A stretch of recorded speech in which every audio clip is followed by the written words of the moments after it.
His name was Julian Vance, a 31-year-old software engineer living in Portland. Just hours after receiving the keys to a penthouse worth $380,000, Julian was invited to a family dinner. What he did not know was that his relatives had no intention of celebrating his success. They had already prepared a plan to take the home away from him. 9 years earlier, Julian had left college with a degree in computer engineering and enough student debt to keep most people awake at night. His parents did not contribute a single dollar. They told him that paying his own tuition would help him become a responsible adult. But when Tristan, Julian's younger brother, wanted to drop out of school and travel across the continent in search of inspiration, their parents sold the family car. They used the money to pay for Tristan's plane tickets, camera equipment, food, and accommodations for several months. Julian had understood the favoritism from a very young age. He did not argue, he did not beg, he simply remembered. After graduation, Julian began working for a technology company near the harbor.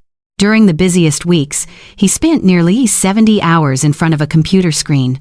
Blue light washed over his exhausted face, while the city outside had already fallen asleep. His co-workers traveled through Europe. Julian stayed home, fixing system errors. His friends bought new cars. Julian kept driving an old sedan that had been on the road for more than a decade. He cooked his own meals, divided them into small containers, and carried them to the office.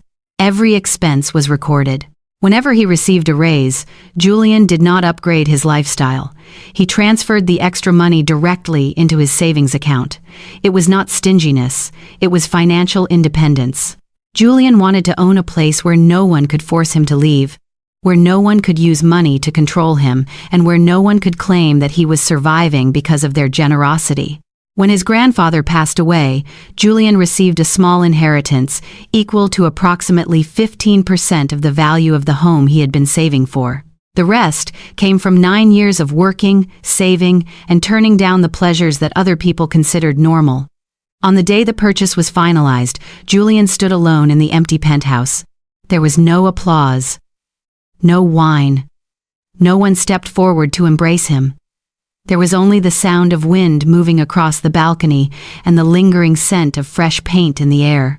He placed the key in the palm of his hand and stared at it for a long time. This was not merely a home. It was proof that every sacrifice he had made meant something. Julian chose a warm olive green for the living room walls. He wanted the room to feel welcoming, a feeling his childhood home had never given him. As he rolled a second coat of paint across the wall, his phone vibrated against the wooden floor. His mother's name appeared on the screen. Clara rarely called just to ask how he was doing. Every conversation with her came with a request, a complaint, or a problem involving Tristan. Julian wiped his hands and answered. Clara's voice sounded unusually sweet. She congratulated him, asked about the penthouse, and repeatedly emphasized how proud the entire family was of him. Julian remained silent for several seconds. He knew that voice.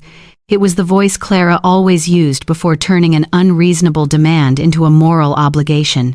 She invited him to dinner on Saturday evening.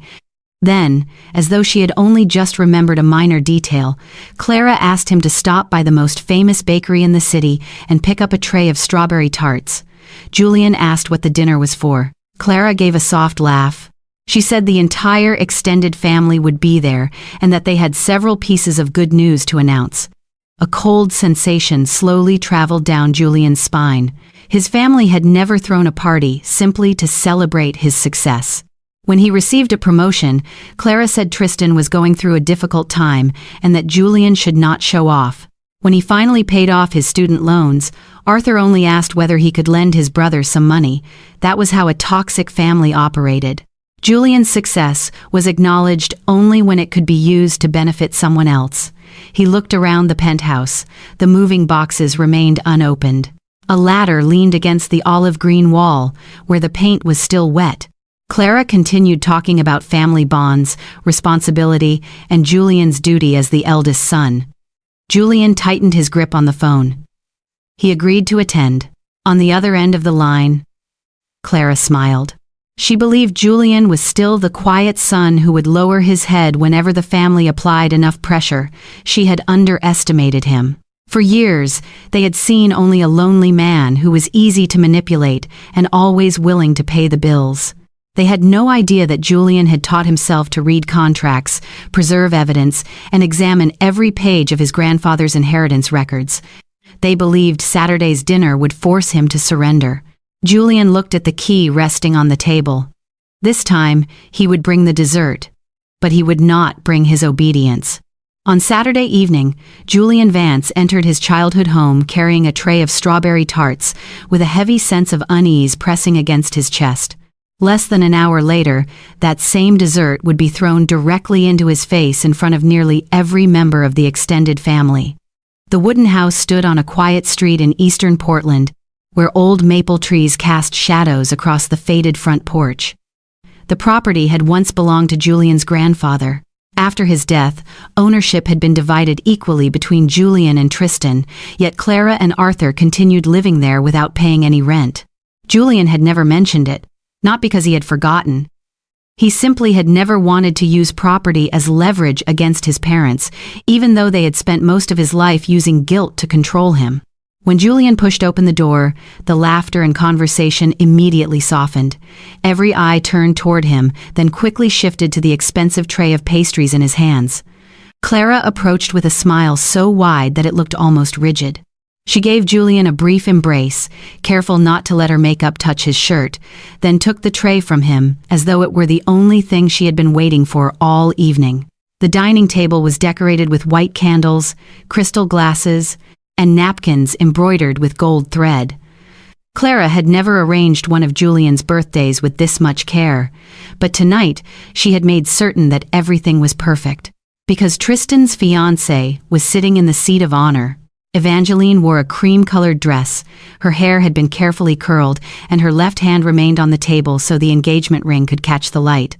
Her family was wealthy and owned a chain of private clinics across Oregon. Clara watched her with an expression that mixed admiration with calculation.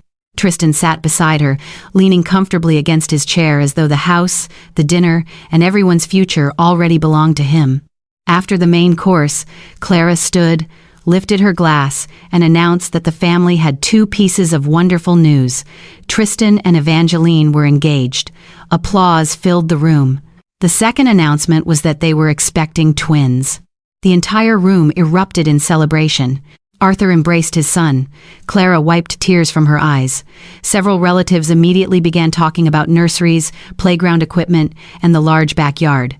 Julian remained seated in silence. He finally understood why he had been invited. Clara lowered her glass and turned toward him. Her voice became gentle, but every word had clearly been rehearsed. She said Julian was 31 years old, unmarried, and had no children. Since he spent most of his time at the office, living alone in such a spacious penthouse was clearly wasteful. Then she looked at Tristan. Tristan was about to become a husband and a father. He needed a home worthy of his growing family. Clara said the family had discussed the situation and reached what they considered a fair solution. All Julian had to do was sign the penthouse over to Tristan as a wedding gift. The room fell silent for several seconds. Then heads slowly began to nod. One aunt said an older brother should know how to make sacrifices. An uncle claimed Julian earned plenty of money and could easily purchase another home. Arthur said property only had real meaning when it was used to protect the family. No one asked how many years Julian had worked. No one mentioned the nights he had slept at the office, the cold meals he had eaten, or the student debt he had repaid $1 at a time. In their eyes, Julian's financial independence was not an achievement. It was simply a resource waiting to be redistributed. Julian looked at Tristan. His younger brother showed no embarrassment.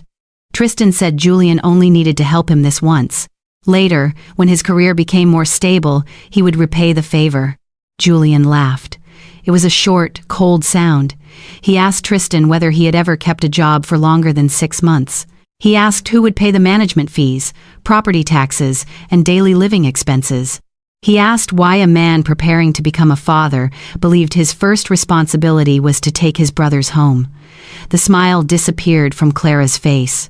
Julian stated clearly that the penthouse belonged to him. He had purchased it with 9 years of labor, and he would not sign a single document.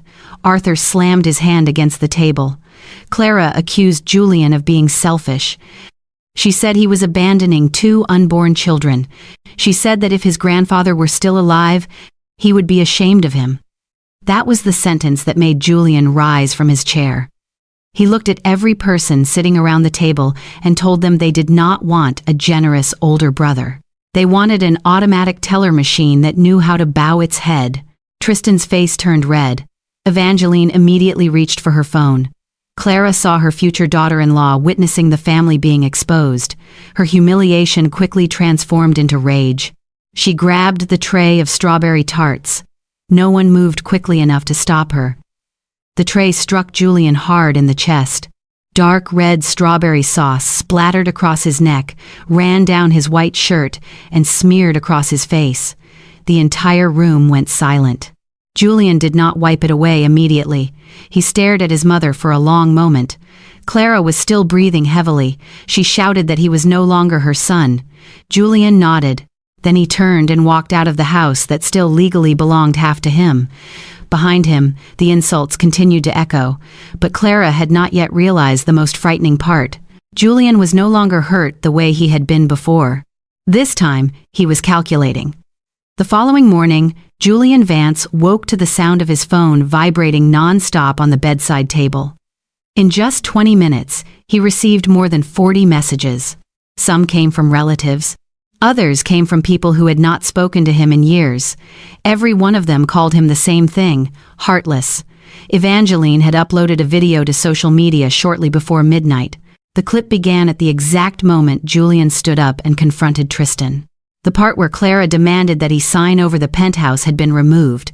The moment she threw the strawberry tarts at him had disappeared as well. Viewers saw only a man raising his voice at a pregnant woman. In the post, Evangeline accused Julian of abandoning 2 unborn children while living alone in an expensive home. She turned Tristan into a struggling future father and Julian into a selfish villain. Clara shared the post. Arthur commented that they had failed in raising their eldest son. By noon, messages began appearing in Julian's work inbox. One relative sent the video to the Human Resources Department. Another warned clients not to trust an engineer who treated his own family so cruelly. Julian's manager called him into a conference room. He did not accuse Julian of anything, but the caution in his voice made it clear that the smear campaign had reached the one place Julian's family had never been able to control: his career. Anger urged Julian to publish the full truth and respond to every comment. But he had spent enough years inside a toxic family to understand that manipulators were most powerful when they turned emotion into a weapon. So Julian chose the law. That afternoon, he met with Leonard Vance, an attorney who specialized in property disputes and one of the few relatives who did not automatically side with Clara. Leonard listened to the entire story, then opened the file containing the late grandfather's will. One clause changed everything. The wooden house where Clara and Arthur lived had not been left to them. Ownership had been divided equally between Julian and Tristan. Their parents were only allowed to live there temporarily without paying rent, as long as both owners continued to agree. Leonard explained that Julian had the legal right to request a division of the property. If Tristan could not buy out Julian's share, the court could order the house to be sold through a forced sale. Julian remained silent. He remembered the winters when he studied in a freezing room because Clara said the heating money needed to be saved for Tristan. He remembered the student loans and the dark red strawberry sauce staining his shirt. This was no longer revenge. This was about reclaiming justice. Julian signed the authorization, allowing Leonard to begin the legal process. Before he left, the attorney warned him that the family would likely react violently once they received the official notice. That evening, Julian installed security cameras outside his front door, along the hallway, and near the building's parking area. Every device recorded audio and automatically backed up the footage. 3 days later, Clara, Arthur, and Tristan appeared outside the penthouse. Tristan pounded on the door again and again. Arthur shouted that Julian was destroying the family. Clara threatened to call his company every day until he lost his job. Julian did not open the door. He stood behind it, silently listening as every threat was recorded. Tristan kicked the wooden door hard and swore that Julian would pay for what he had done. Clara even said they would tell everyone that Julian had attacked his mother during the dinner. A small light on the camera blinked. Julian looked at his phone screen. The images, the audio, and the exact time had all been saved. His family believed they were frightening a lonely man into submission. They had no idea that every strike against the door was becoming evidence against them. 4 weeks later, Julian Vance entered the attorney's office carrying a thin folder in one hand. Clara, Arthur, and Tristan were already seated on the other side of the long table. They still believed this was their final opportunity to pressure him into withdrawing the case. But this time, Julian had not come as the son who was always expected to surrender. He had come as a legal owner. Leonard placed a copy of the late grandfather's will on the table. He explained slowly that the wooden house did not belong to Clara and Arthur. They were only permitted to live there temporarily, while Julian and Tristan both consented. Since Julian had formally requested a division of the property, Tristan now had only two choices. He could buy his brother's share, or he could agree to sell the house. Tristan immediately said he did not have the money. The speed of his answer sent the entire room into silence. Clara turned toward her younger son. For years, she had described Tristan as someone standing on the edge of a brilliant future who only needed a little more support. But now, the son she had sacrificed everything to protect could not even afford to purchase half of a house he had inherited. Arthur slammed his hand against the table. He accused Julian of using the law to take revenge on his parents. Julian did not react. Leonard opened his laptop and played the security camera footage. On the screen, Tristan pounded on the penthouse door. Arthur shouted threats.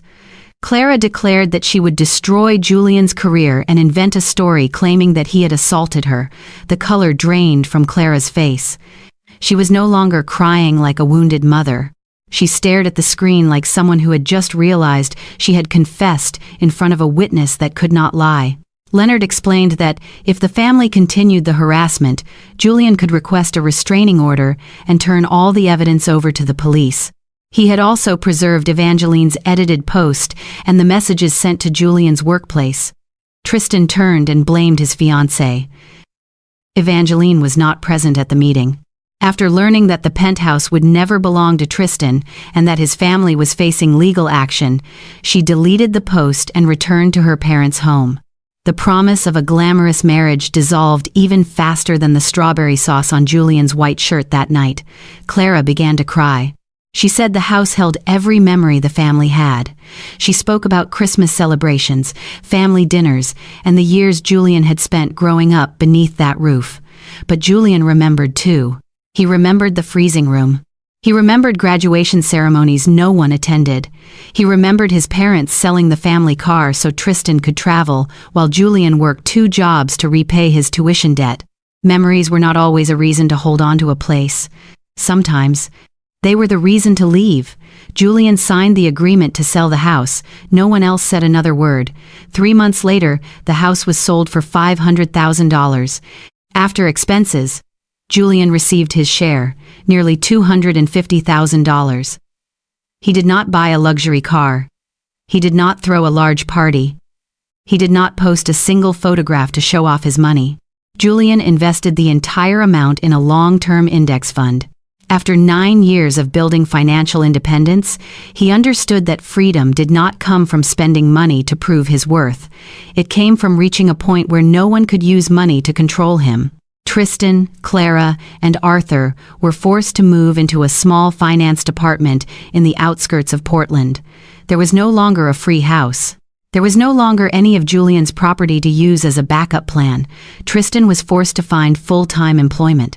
For the first time, Clara had to calculate rent, utilities, and daily living expenses. Arthur quietly realized that the son he had once called selfish was the same person who had silently kept the family stable for years. It was an expensive lesson, but Julian did not wait for an apology. One afternoon, he stood on the balcony of his fully renovated penthouse. The olive green walls reflected the light of the setting sun. Wind from the harbor city brushed across his face, carrying the scent of rain and the cold air rising from the river. Julian blocked every phone number belonging to his family. He did not feel victorious. He felt relieved. For the first time, the silence around him no longer felt like loneliness. It felt like peace. Some people would say Julian was too cruel for forcing his parents to sell a house filled with memories.